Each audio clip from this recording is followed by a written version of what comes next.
Bismillahir Rahmanir Rahim. In the name of Allah, the Beneficent, the Most Merciful. I'd like to welcome you to another in the series In the Light of Islam. Dear viewers, Assalamu alaikum wa rahmatullahi wa barakatuh.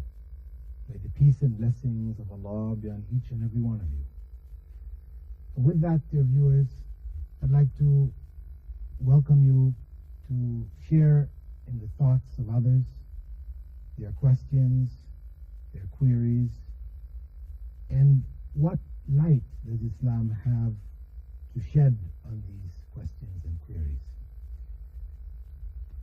I would like to also apologize for those of you who have written letters over the past months, expecting replies relatively immediately. But it's enough for me to tell you that the program is taped over a period of time, and we answer the letters as they reach us.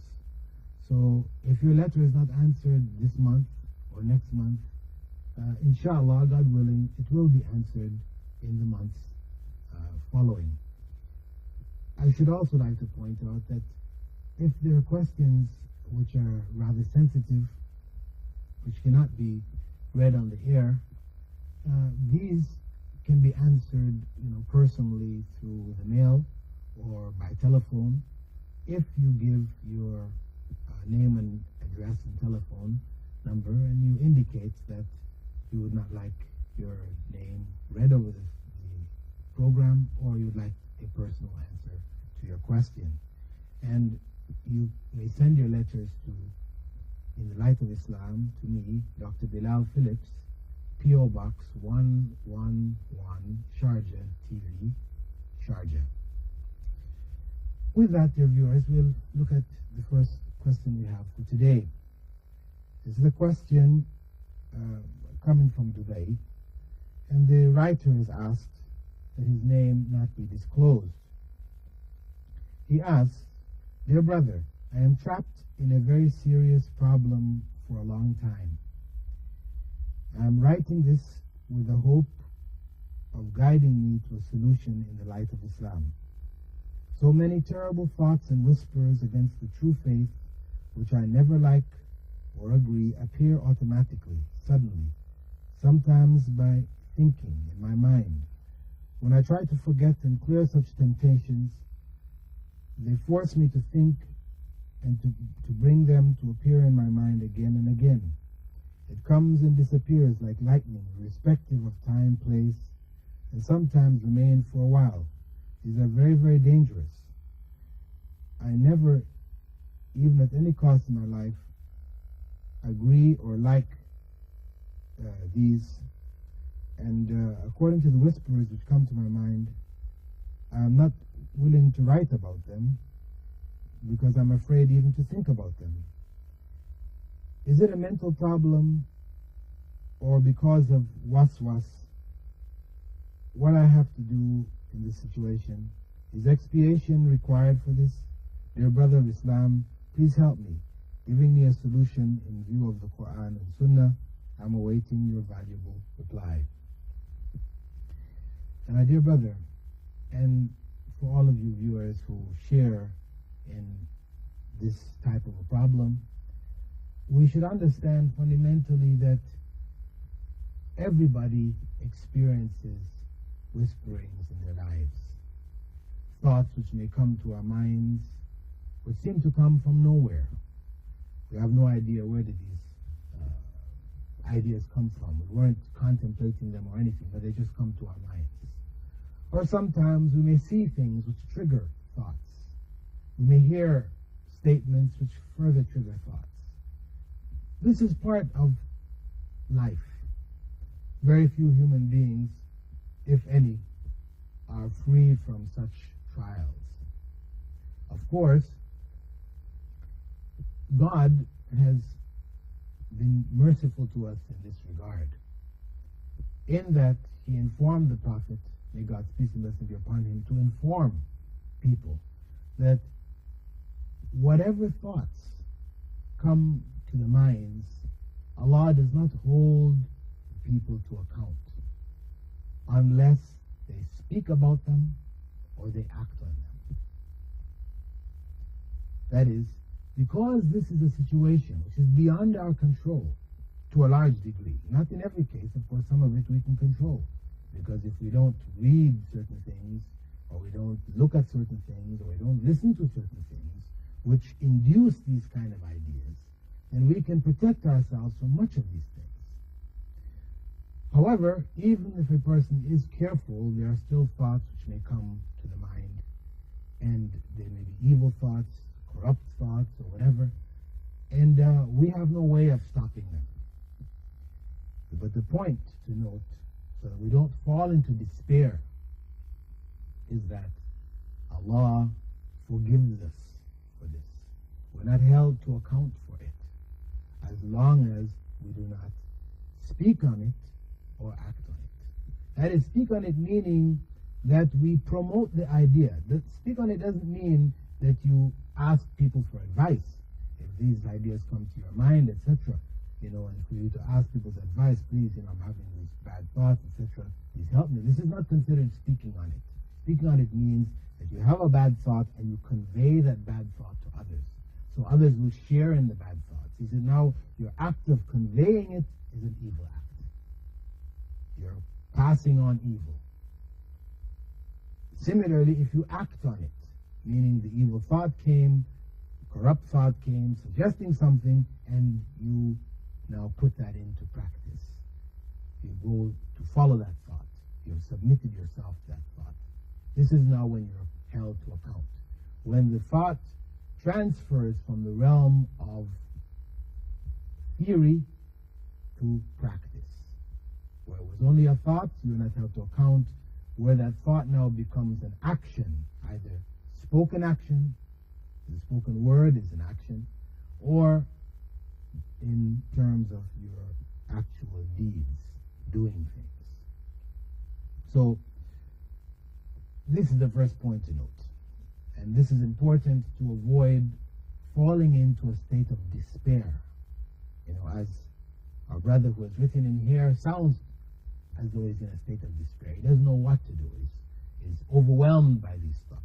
It may even occur whilst he's making prayer. I didn't mention here, but others have come to me before with such problems where, even during their prayers, they're trying to concentrate on worshiping God, and these thoughts come to them. And, the point is that we don't need to fall into despair. Allah is most merciful. He doesn't hold us to account for the things that are beyond our control. So, take this as good news, glad tidings, that you don't need to worry about these. Know that you're not held to account. This is what satanic forces want, you to fall into despair. You feel it is hopeless, and then you submit. When you fall into despair, then you submit to these thoughts, these ideas.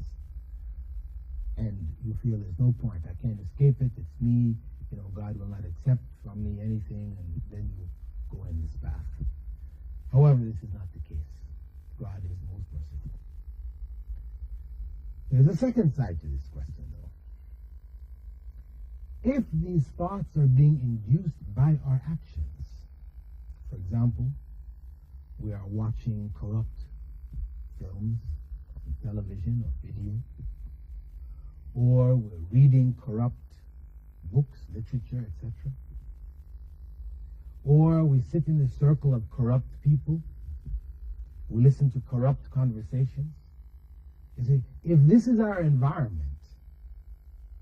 our senses are absorbing all this corruption, then we shouldn't be surprised that these thoughts are coming to us in the other times.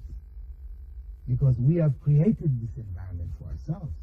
We have created this mental environment of corruption. We have opened the door for these evil whisperings.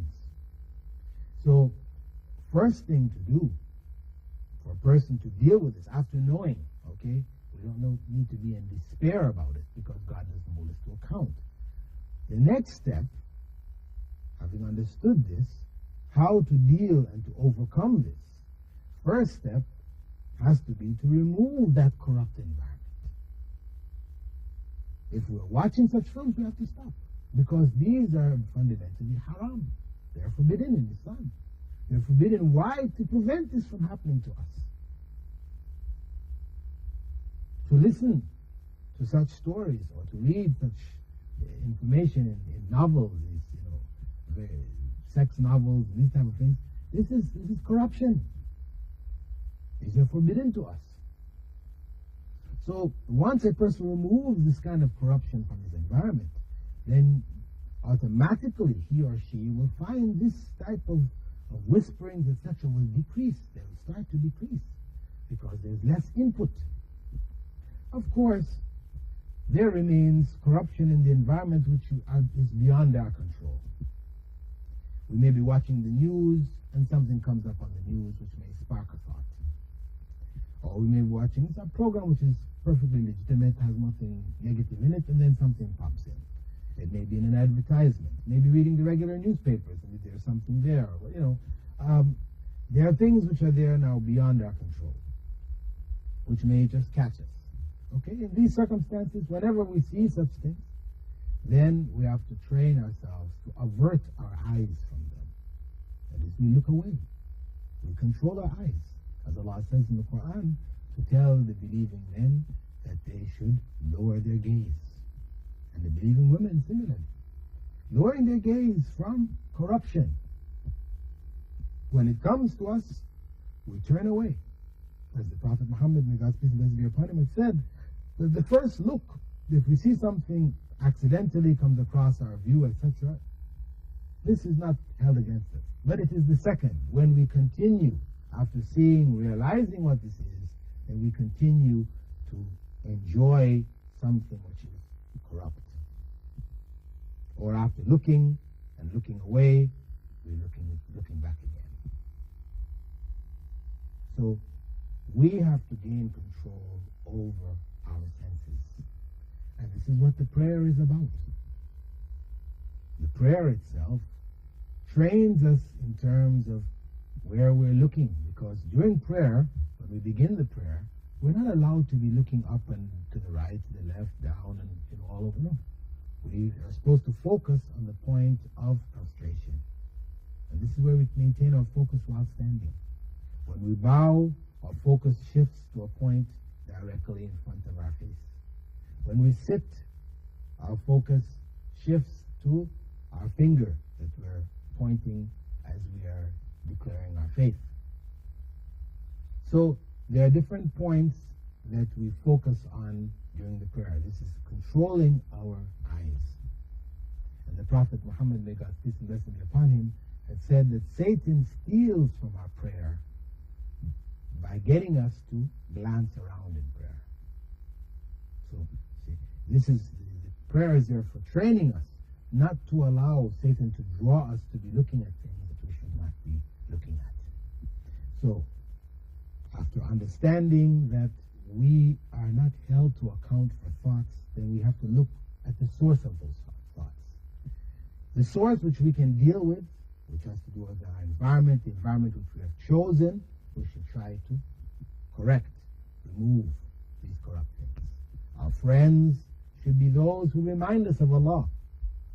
The Prophet Muhammad, may God's peace and blessing be upon him, told us that we should be very careful about whom we choose as our friends, because we will be raised with our friends on the Day of Judgment. So we should choose our friends well. The Prophet Muhammad, may God's peace and blessing be upon him, told us that the good friend, the good companion, is like a perfume merchant, in that when you sit with a perfume merchant, because he's constantly opening bottles of perfume and passing it here, there, everywhere, the smell from the perfume will come onto us. So when we go away from sitting with that person, we will smell of perfume. It will smell nice. Or he will give us some perfume.